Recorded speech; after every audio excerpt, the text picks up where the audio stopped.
ದಕ್ಷಿಣ ಕನ್ನಡ ಜಿಲ್ಲಾ ಆರೋಗ್ಯ ಮತ್ತು ಕುಟುಂಬ ಕಲ್ಯಾಣ ಇಲಾಖೆ ವತಿಯಿಂದ ಮಂಗಳೂರು ಮಹಾನಗರ ಪಾಲಿಕೆಯ ವ್ಯಾಪ್ತಿಯ 60 ವಾರ್ಡ್ಗಳಲ್ಲಿ ಇಂದ್ರಧನುಷ್ ನಗರ ಲಸಿಕಾ ಅಭಿಯಾನ ಆಯೋಜಿಸಲಾಗಿದೆ.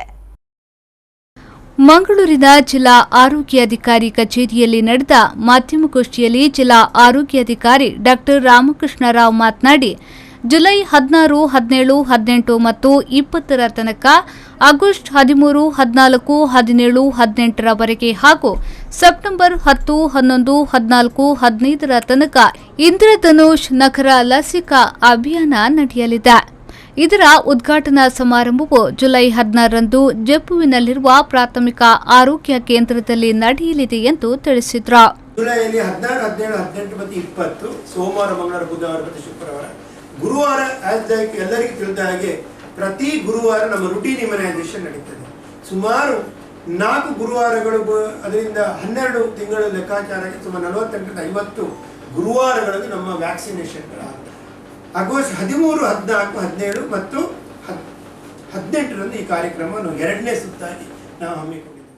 ಈ ಲಸಿಕೆಯನ್ನ ಗರ್ಭಿಣಿಯರು, 2 ವರ್ಷದೊಳಗಿನ ಮಕ್ಕಳು, 5ರಿಂದ 6 ವರ್ಷದ ಮಕ್ಕಳು ಪಡೆದುಕೊಳ್ಳಬಹುದು ಎಂದು ತಿಳಿಸಿದರು.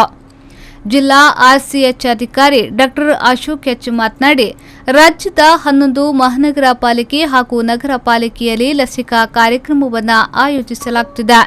ಇದು ಕೇವಲ ಮಂಗಳೂರು ಮಹಾನಗರ ಪಾಲಿಕೆಯ ವ್ಯಾಪ್ತಿಯ 60 ವಾರ್ಡ್ಗಳಲ್ಲಿ ನಡೆಯಲಿದೆ. ಮಂಗಳೂರು ನಗರದಲ್ಲಿ 318 ಗರ್ಭಿಣಿಯರು, 815 ಮಂದಿ 2 ವರ್ಷದೊಳಗಿನ ಮಕ್ಕಳು ಹಾಗೂ 5ರಿಂದ 6 ವರ್ಷದೊಳಗಿನ ಮಕ್ಕಳ ಅಂದಾಜು ಫಲಾನುಭವಿಗಳ ಪಟ್ಟಿ ತಯಾರು ಮಾಡಲಾಗಿದೆ ಎಂದು ತಿಳಿಸಿದರು. ಇಂದ್ರಧನುಷ್ ಗ್ರಾಮ ಸ್ವರಾಜ್ ಅಭಿಯಾನದ ಮುಂದುವರಿದ ಭಾಗ ಮಿಷನ್ ಇಂದ್ರಧನುಷ್ ನಗರ ಲಸಿಕಾ ಅಭಿಯಾನ, ಅದರಿಂದ ಸ್ಪೆಷಲ್ ಆಗಿ ಕೋಟ್ ಮಾಡೋದು.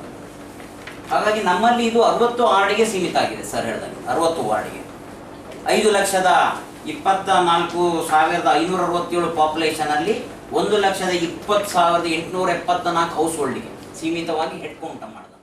ಈ ಸಂದರ್ಭ ಮಾಧ್ಯಮಗೋಷ್ಠಿಯಲ್ಲಿ ಡಾ ರಾಜೇಶ್ ಸೇರಿದಂತೆ ಮತ್ತಿತರರು ಉಪಸ್ಥಿತರಿದ್ದರು. ನಾಗೇಶ್ ಕಾಬೂರು, ವಿ4 ನ್ಯೂಸ್ 24/7 ಮಂಗಳೂರು.